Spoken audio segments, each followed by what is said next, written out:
de esperanzas o un pozo sin fondo. La promesa de un camino sin salida. ¿Cómo evitarlo? ¿Cómo salir de la trampa?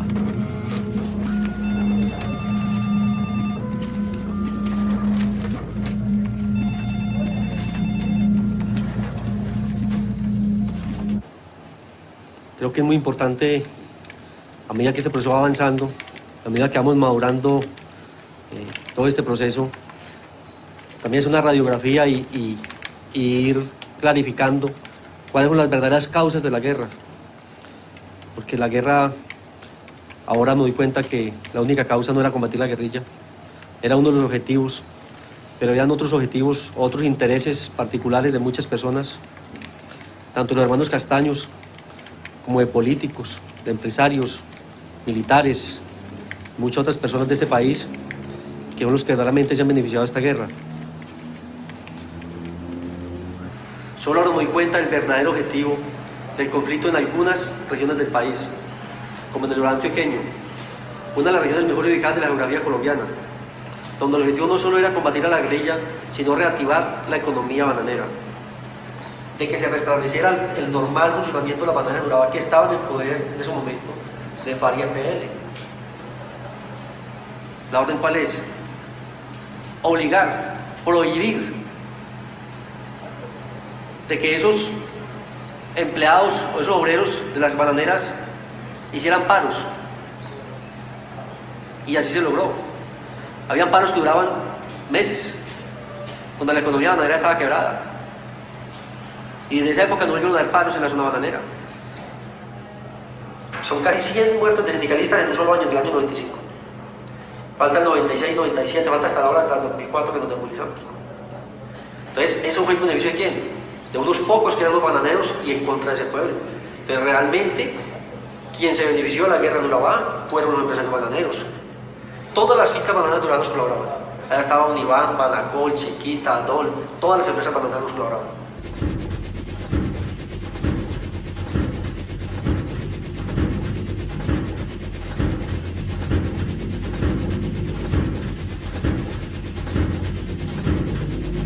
Nosotros no llegamos a ninguna zona por el azar. Nosotros cuando llegamos a una región del país era porque ya había un acuerdo con empresarios, con gente de la región para que llegáramos a esa región. O sea, nosotros no llegamos en el mapa y buscamos si no ir para este sitio, no. Llegamos a una zona donde teníamos el apoyo de personas de la región que tenían interés en esa región. Como estoy hablando de empresarios bananeros, hay que hablar de los empresarios azucareros también que se beneficiaron. Nos apoyaban pesqueras como Incolpesca. Estaban otros grandes de ganaderos de la región que también apoyaron las autodefensas. Familias prestantes del Valle del Cauca que financiaban y construían las autodefensas del Cauca. Los barcos que entraban contra nosotros nos pagaban a nosotros un impuesto mensual. El comercio de Turbo nos colaboraba. Todos los aserradores de la zona del Piñal.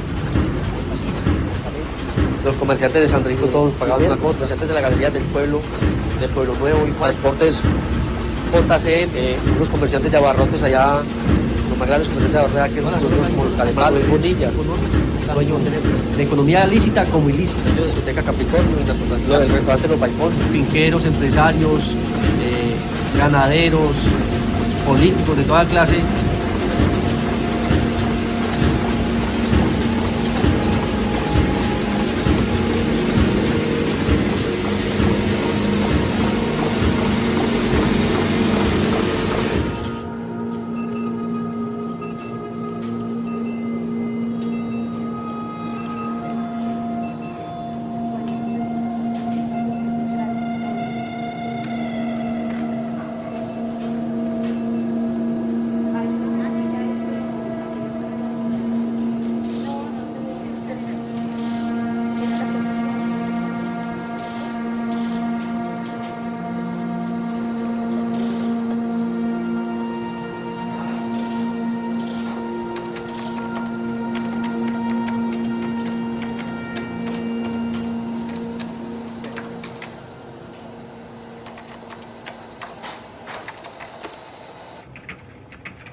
Otros investigadores trabajan por su cuenta.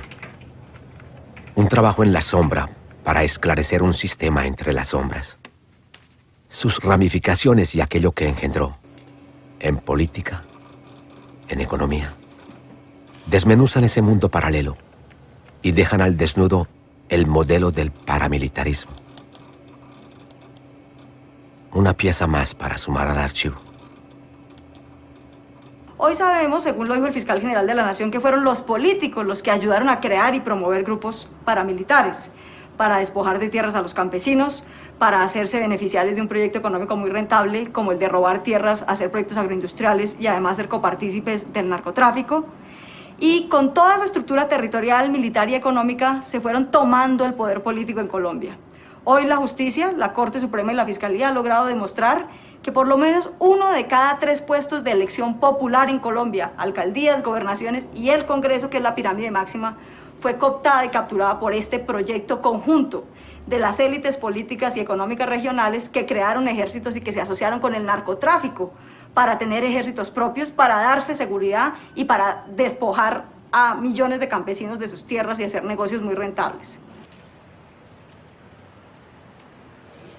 Usted como comandante puede decir si es cierto o esto es un invento de algunos comandantes o de testigos, o es del invento de la sociedad, o es un invento de los investigadores, que estas reuniones se daban en algún sitio del país con políticos de todo nivel.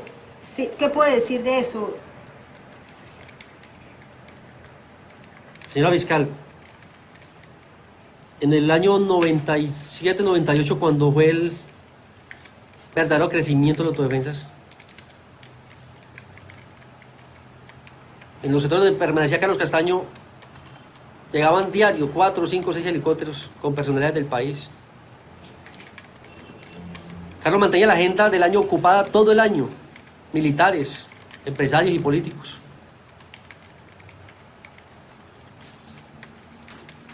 Las reuniones que hablan otros postulados y que he escuchado también de personas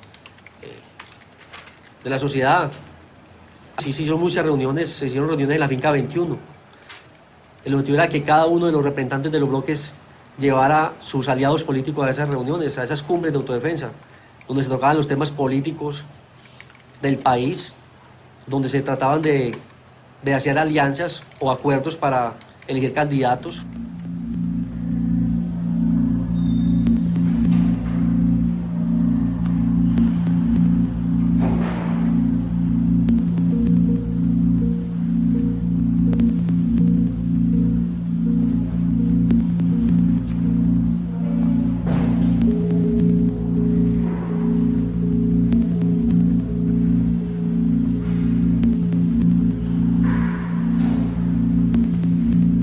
Desde las 8 de la mañana, 3 congresistas rinden indagatoria en la Corte Suprema de Justicia, que los investiga por presunta conformación de grupos paramilitares. Y mucha atención, agentes del CTI de la Fiscalía acaban de capturar en Sincelejo al exgobernador de Sucre, Jorge Anaya, dentro del escándalo de la parapolítica. Y el otro político que amaneció privado de la libertad es el senador norte santanderiano Ricardo El Cure Chacón. Juan Manuel López Cabrales, actual senador de la República, fue capturado en el puente aéreo hace pocos minutos. Lo mismo que en Montería fue capturado el senador Miguel de la Espriella. Otros 3 parlamentarios activos también acaban de ser cobijados con orden de captura por parte de la Sala Penal de la Corte Suprema, y 15 personas que no tienen el fuero de parlamentarios ya están siendo capturados por las autoridades, entre ellos la exparlamentaria Eleonora Pila.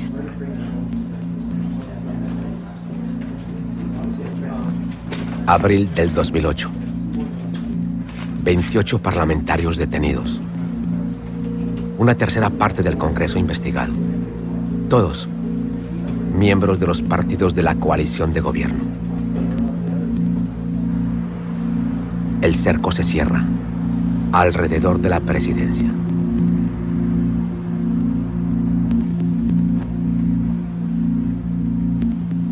Buenas tardes. El escándalo de la parapolítica afectó hoy a uno de los hombres más cercanos al presidente Uribe. La Fiscalía le dictó orden de captura al expresidente del Senado y primo del jefe del Estado, Mario Uribe Escobar. Luego de conocer la medida en su contra, el ex senador sorpresivamente se presentó no en la Fiscalía, sino en la Embajada de Costa Rica, en donde solicitó asilo político. El frente de la embajada se llenó de fotos, ataúd, sierras de cartón, manos, carteles, ladrillos y crucifijos con nombres de desaparecidos. Los manifestantes pedían a Mario Uribe que se entregara. Nadie ha condenado al senador Mario Uribe. Lo único que le ha pedido la justicia colombiana es que se someta al proceso que se le está abriendo a través de la Fiscalía. Y el Congreso se untó de indignidad y de ilegitimidad. Está untado hasta los tuétanos de ilegalidad y de ilegitimidad. Y la única manera de limpiar al Congreso de la República es quitando esas curules. Porque usted, doctor Vélez, que ya se fue, usted, doctor Vélez, es senador de la República gracias a que gente que degollaba niños y descuartizaba seres humanos decidió elegir al señor Mauricio Pimiento. Es senador exclusivamente por ese hecho, por el terror que generaba el descuartizamiento de seres humanos en una base electoral que se vio compelida a votar por el señor Mauricio Pimiento. Nosotros queremos quitar esas curules, limpiar el Congreso, legitimarlo de nuevo, relegitimarlo. El gobierno y el doctor Arrieta han dicho que eso significaría perder la mayoría. Si el gobierno no es capaz de demostrar que puede gobernar este país con sus mayorías decentes, que bien que las ha construido, sino que tiene por obligación que tener a su lado los narcotraficantes y los criminales contra la humanidad para poder gobernar, para poder hacer leyes en el Congreso, entonces es un gobierno criminal. Nada de esto se sabía hace 6 años. Ninguno de esos pactos y de todas esas situaciones se habrían conocido si Jorge 40 continuara en la clandestinidad y continuara en el paramilitarismo. Allá estaría, y estarían callados todos esos pactos y todas esas situaciones a que se ha hecho referencia aquí. Fue porque se lo persiguió, porque se dedicó el gobierno a desmontar el paramilitarismo, porque lo puso en la cárcel y están avanzando los juicios. No, señores, seamos serios. Ni el gobierno fue el que inició las investigaciones sobre el paramilitarismo, lo hicimos nosotros, lo hice yo. Mi mamá hoy está exiliada, mi hermana está exiliada por las amenazas que me llevó a mi vida personal.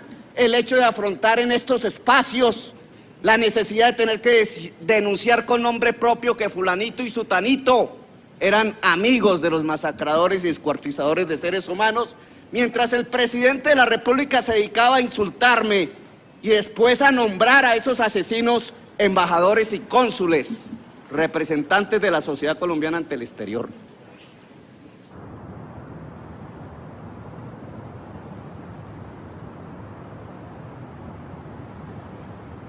En esta ciudad hay un Estado y un aparato de justicia.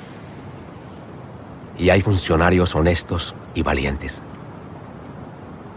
Finalmente es claro el móvil. Las responsabilidades también. Después de tantos años de matanzas, de silencio cómplice. Amanecer del 13 de mayo del 2008.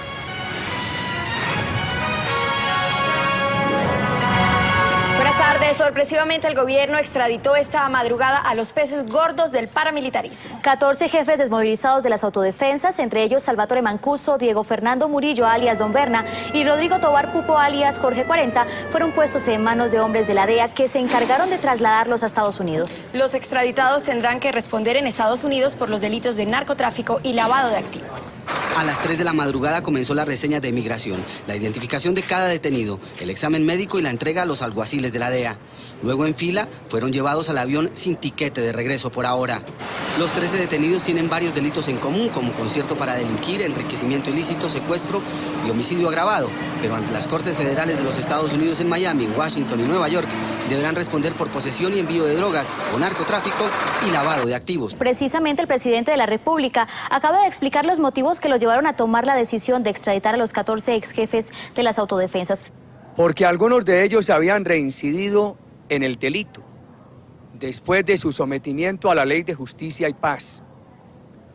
Otros no cooperaban debidamente con la justicia y todos incumplían con la reparación de las víctimas al ocultar bienes o demorar su entrega.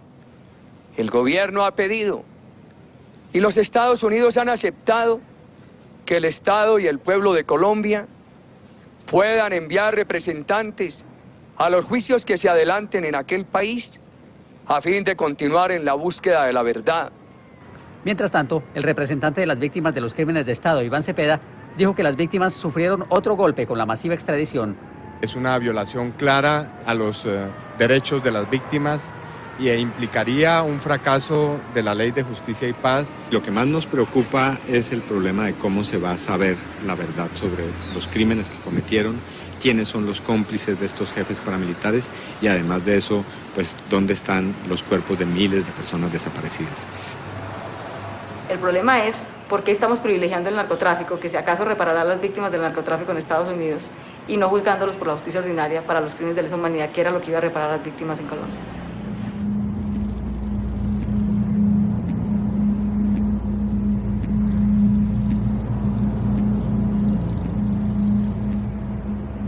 ¿Qué queda? Los juicios todavía no arrancan. Aún se registra cada crimen. Aún se amontonan los registros. Aún rinden su versión de los hechos cientos de paramilitares, combatientes rasos y algunos mandos medios. Unos están enfermos. Otros se niegan a hablar. ¿Qué queda? Verdugos.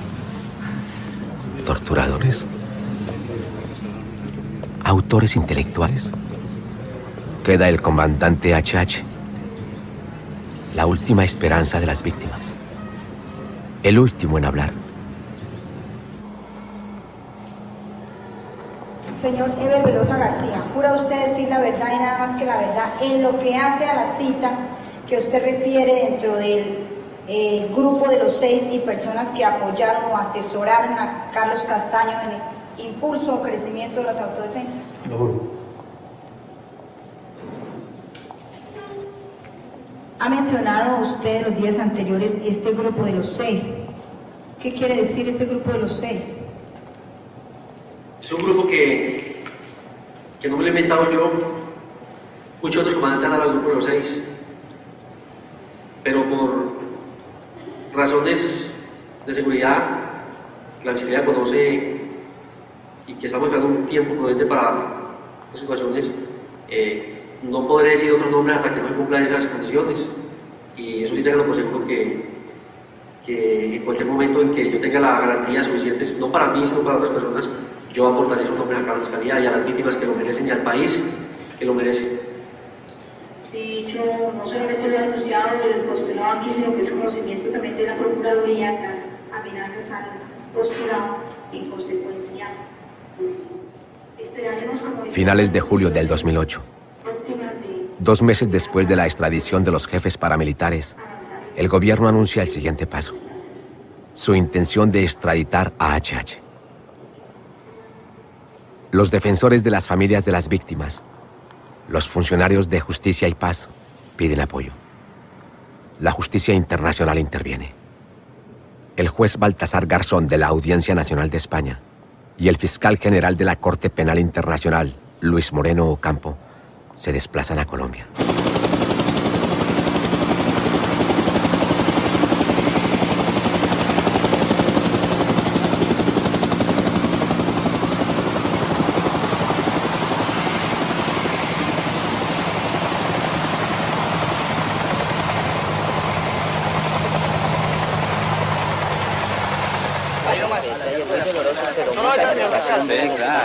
Cuando les entregamos plenamente aquí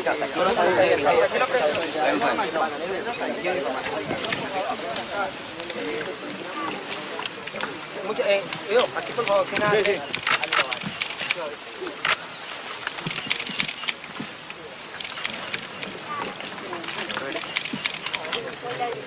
HH dijo que van a entregar alrededor de 400 fosas, que hay 30 fosas ya ubicadas, y también en la otra Colombia, ¿cómo se llama? Nueva Antioquia, también hay 11 fosas ya para ir a recuperar. Por eso nuestra solicitud comedida al gobierno de suspender no la extradición, pero sí el envío de HH, por ejemplo. Esto no era posible sin HH. Si HH está desarrollando y sin solución de continuidad lo hace, esas investigaciones, esas declaraciones, no lo van a extraditar porque no puede dejar a medio. Y sería un caso muy grave que lo hiciera así. Por tanto, si se han dado 4 meses y la actividad necesita 5, serán 5. Estoy convencido, es una opinión. Por tanto, lo que aquí se desvela y después de haber visto esta fosa de los cientos o miles que se van a descubrir y que se están descubriendo, es que esto es la realidad. Ahí hay 27 o alrededor de 27 cadáveres que están pidiendo justicia y sus familias que están reclamando esa justicia también. Y eso no se puede defraudar. La importancia de la Ley de Justicia y Paz es esa, está en el límite de lo aceptable y de lo legalmente asumible. Por eso la Corte va a estar, y la Fiscalía de la Corte Penal Internacional va a estar atenta. Y si tiene que intervenir, intervendrá. En la medida que Colombia haga justicia, no necesita la intervención de la Fiscalía. La Fiscalía es una herramienta de reaseguro que no va a haber impunidad en Colombia. Eso es nuestro rol, reasegurar que si el gobierno no puede, nosotros lo vamos a hacer. ¿Cuándo sabemos que hay impunidad? ¿En 15 años, en 5, en 10 meses? No, me parece que es un proceso, como usted ve, muy fluido. Entonces, por eso estuve en octubre y ahora estoy de nuevo y vendré de nuevo las veces que haga falta, porque queremos estar seguros cómo funciona la cosa en Colombia. Usted fíjese, ese trabajo es un trabajo de primera clase mundial, es un trabajo perfecto, con una coordinación de fuerzas de seguridad, con un fiscal que viene, y al mismo tiempo, esta es una zona de violencia, es una zona que sin esa policía y ejército que tenemos alrededor nos pueden matar. Entonces, eso es una paradoja. ¿Cómo dentro de una democracia puede ser? Pregúnteselo usted, esa es una pregunta para los colombianos, no para el fiscal.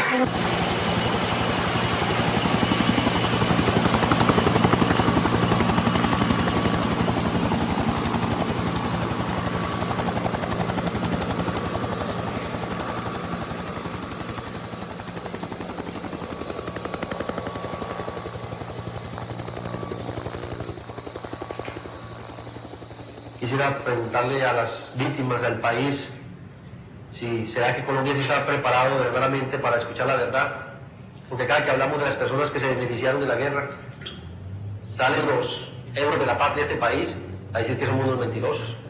Entonces no entiendo volver a hablar de las personas que son intocables en este país y seguimos hablando solamente del campesino que sembra el palo de yuca, el palo de café, que eso no le importa a nadie, y acá podemos decir que le mochamos la cabeza, que los cuartizamos, que lo violaron la señora, que le quitamos el pedazo de tierra, y nadie se canaliza por eso. Pero cuando hablamos de personas de esta sociedad que se beneficiaron o que tuvieron vínculos con autodefensas, ahí sí es el problema más grande de este mundo, ahí sí es el escándalo, y estamos deshonrando a esas personas, pero a esas personas que nosotros decapitamos, de esas viudas que quedaron en un día, que vieron morir, descuartizar a su marido o a sus hijos al frente de ellas, a esas personas no las hemos deshonrado. A esas personas sí nos sale la sociedad de este país a decir que las deshonramos y que tenemos que responderles. Todo el mundo es normal. Ay, sí, le mataron al marido, seguro era guerrillero, fue lo primero que dicen. Pero no. Más deshonras para esos pobres campesinos que por el consejo, por el financiamiento de esos grandes héroes de la patria, murieron sus familias y fueron desplazados y despojados de sus tierras, de sus animales. Eso sí es deshonra.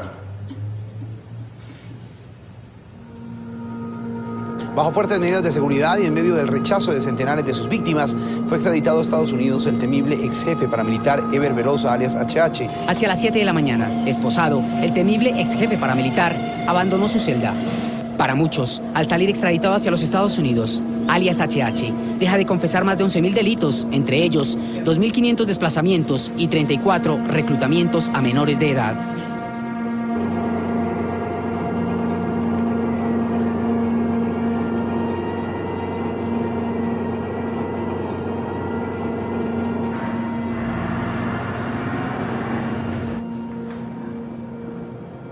La última esperanza de las víctimas. El último en hablar. El último en irse.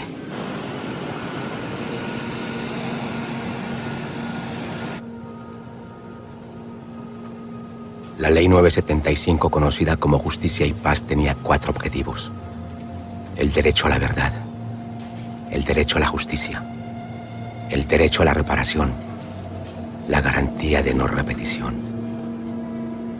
Julio del 2010. Han pasado 5 años. La acumulación continúa. Las presiones, las amenazas, las ejecuciones también. Contra las familias de los paramilitares extraditados.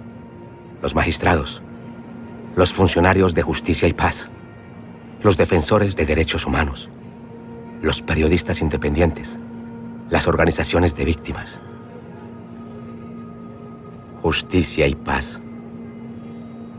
La justicia, 2 condenas parciales por el asesinato de 11 personas y el desplazamiento de 300 familias han sido pronunciadas. La paz, para las 973 familias que han recuperado los restos de sus seres queridos frente a los 48.000 desaparecidos registrados hasta el día de hoy. Tal vez. Hacemos entrega a Héctor de Jesús Ceballos, en calidad de hermano, de quien en vida respondía el nombre de Albeiro Antonio Ceballos Aguirre.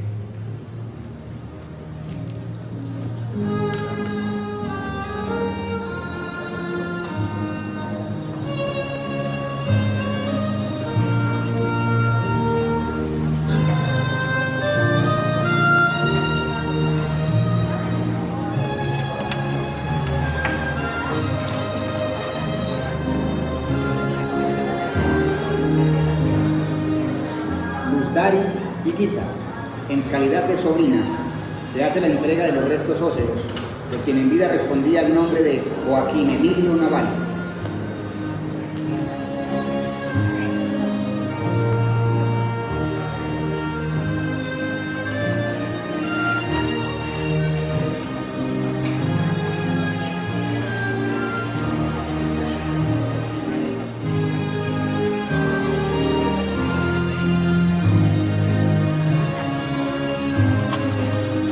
Angélica Arboleda, en calidad de madre, se hace la entrega de los restos de quien en vida respondía al nombre de Julio Alberto Chaverra Arboleda.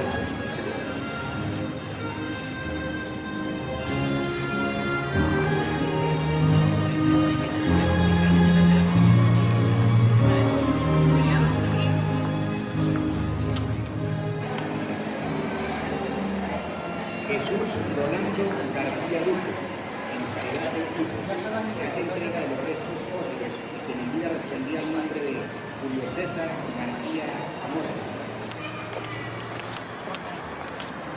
Manuel Patiño, en calidad de hermano, se hace la entrega de los restos óseos de quien en vida respondía al nombre de Nelson de Jesús Patiño. Uy, no va a caer. ¿No vas a caer? Ay, ay, ay. No, ¿verdad? Ahí va a haber el problema. Lo están construyendo muy grandes. Por ahí, que me rebajen. Esta pestaña. O le sacamos la tapa. Habría que zafarla acá y voltearle la tapa hacia el contrario, así como está acá. Quitándole las bisagritas y volteando. Sí, claro. No. Ah, no, es que esto va a tocar. Eso no es poco. Esto no lo toca a nadie, por eso la vigilancia es 24 horas del día. Y coméntale entonces a las otras familias, porque si no quieren hacer, no es que no quieren y no que no nos cae.